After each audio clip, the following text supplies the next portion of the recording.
Hello and welcome to episode 76 of the Dragons Are Real podcast. I'm Pete Jones and welcome to 2021.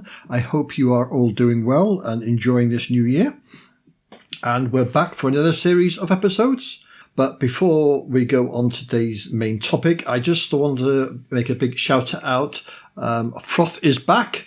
The old Humpday blogorama, which is now called the Humpday RPG show, is back, and Froth is doing that. So if you like a bit of variety in your podcasting, check Froth's blog and his podcast out, where he sort of showcases all the new stuff, maps, random tables, free stuff. So I will leave a link in the show notes and to both the blog and to his podcast. So check that one out. So today I'm going to talk about maze rats.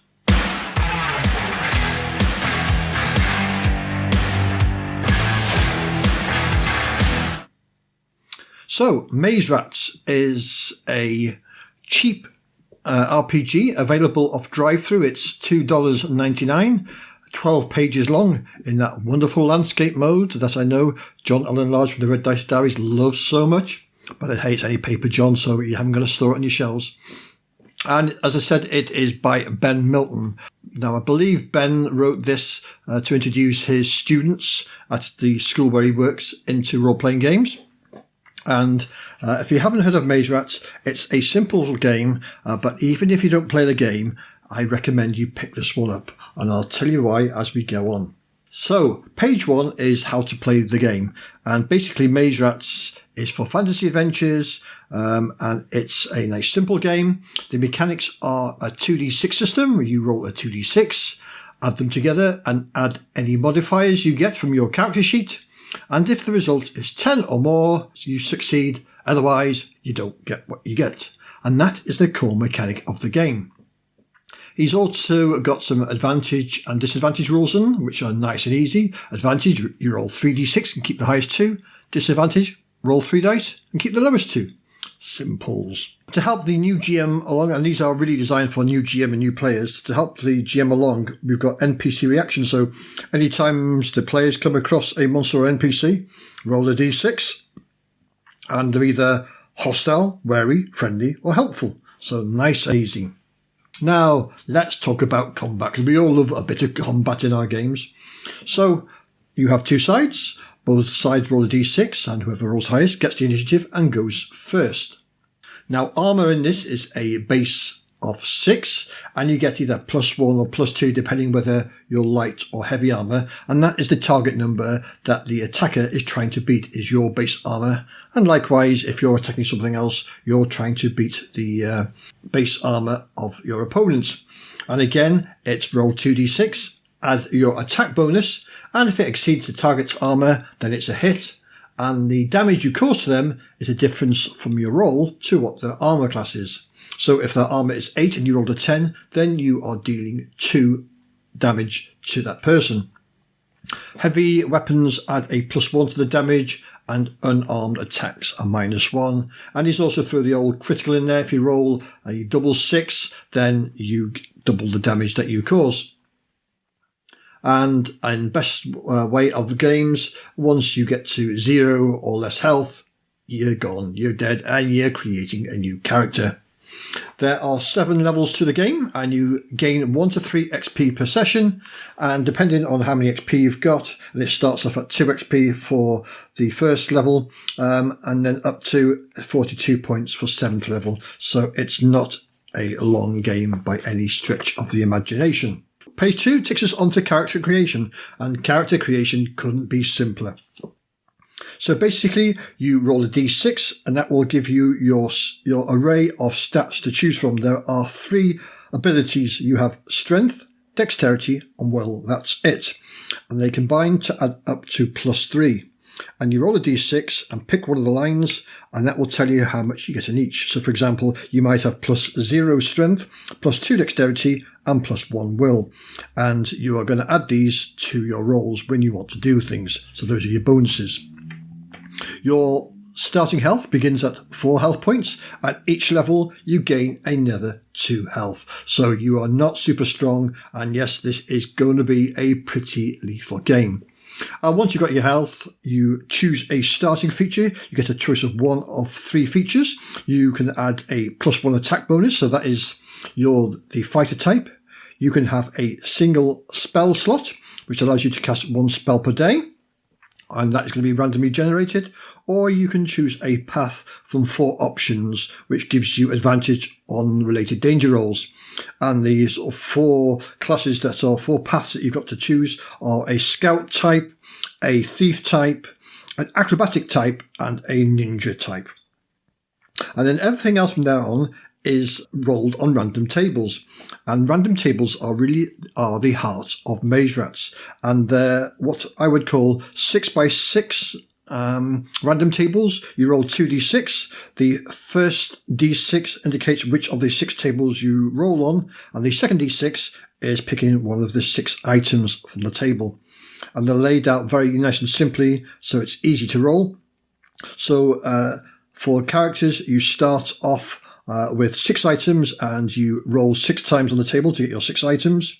You choose your combat gear, and then everything else for your character, like your appearance, your clothing, your physical detail, your personality, your background, and your mannerisms are all chosen from 6d6 tables. So, for example, on the background table, you could be an alchemist, you could be a gambler, you could be a peddler. It's all randomly chosen. So nice and quick to create characters, and with 4 health, you might be creating characters rather rapidly. Page 3 takes us onto the magic system. Now, if you chose the starting feature as a spell, then you're going to have a 1 spell. And what I like about this is, again, it's roll 2d6 to get 2 words that help you select a table, and then you roll on those tables to give your spell name. Now, there are 3 types of spell type. There's physical, there's ethereal, there's 2 spell types. There's physical and ethereal, and there's 3 different characteristics. There's physical effects, elements and forms, and ethereal effects, elements and forms. And you roll on the table, and that will give you what you're rolling. So, for example, you could have a physical element with an ethereal element, and you roll on the 2 tables, and that would give you your spell name. And it's up to then for the players and the GM to decide what the spell does. So, for example, let's say you could roll a sand plague. What is a sand plague? That's what you to decide. Or you could have a blinding hammer. So you can see there's lots and lots. Well, there's 36 on each table. So 6 times 36 gives you a lot of choices. If it's a spell that's an attacking spell, then the defender gets to make a defending danger roll. And if it causes a spell that causes damage, then you either set as a GM a flat rate of damage, or you use a damage dice. So again, rolling 1d6. So that is our magic. Page 4 takes us on to the bestiary. Well, is it a bestiary?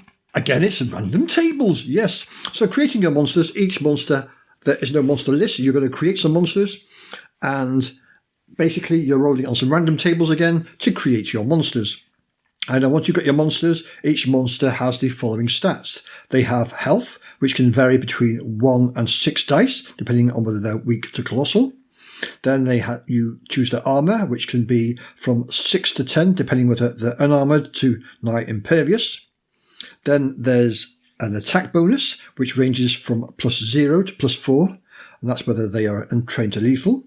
You have a strength bonus, dex and will bonuses, and again, all 3 of those are varied from 0 to +4, and if they are magical, they have a magic spell as well. And again, you roll on the random table if you want a monster, so you could have an aquatic monster. So you could have an alligator, you could have a terrestrial animal, which is a ferret, and then you can roll for features and traits. So it might have suction cups, or it might be brittle. You can roll for their monster abilities. Are they absorbing? Are they impervious? Their tactics, do they call for support? Do they hurl foes? And what I love about these tables, and here going onwards, is this PDF is picking up for $2.99 for the random tables, because from now on, from pages 5 up to 10, we've got oodles and oodles of random tables. So we've got random tables for characters, for picking NPC goals, picking names, underworld NPCs, types, liabilities, surnames, misfortunes, missions. Let's continue on here. We've got the methods, clothing, secrets, relationships. Oh, there's just oodles and oodles of stuff. What I do is I pack these random tables into my go bag, and then if I'm looking for a physical detail for a person, I roll 2d6, and I forgot, a huge beard, there we go, straight off the bat. So it's a great resource. So that's 2 pages stuff for characters. Then we have pages for treasure and equipment. It gives us the cost of some weapons, and then we've got some various tools, worn items, potions, treasure traits, again, random tables. So let's say your PC finds a useful book. Don't know what the book is? Roll the 2d6. What have we got? It's a book on propaganda. There we go. Or it could be a book on sword fighting. So again, it's just oodles of random tables, and they're nicely set out, so they're easy to roll on. The next page is a town or city. So you can roll for street features, city activities, district themes, and city events. And they've got another page for the wild. So if they're out in the wilderness, you can roll for hazards, in adjectives, in names. So let's have a look. We could have the bellowing dragon, or we could have the hungry spoon. Well, I like that one, hungry spoon.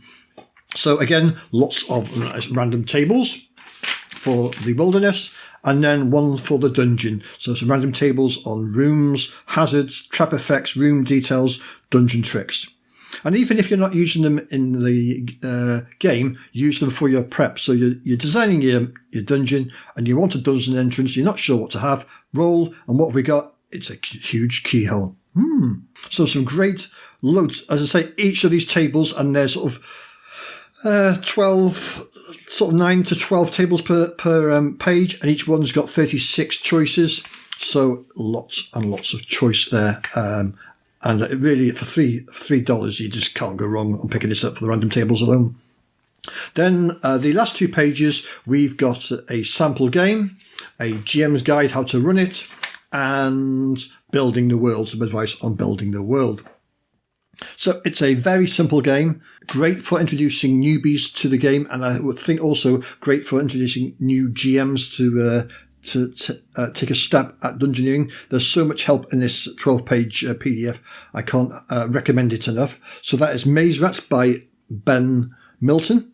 And next episode, I'm going to cover another one of his games, and we'll see that in the next episode. So that's all for this episode. Thank you for listening, and I'll see you all on the flip side.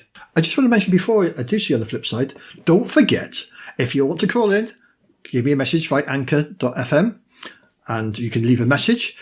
You can contact me via email at dragonsarealpodcast@pm.me, or you can go to the old website doogly thing at petejones.newcities.org.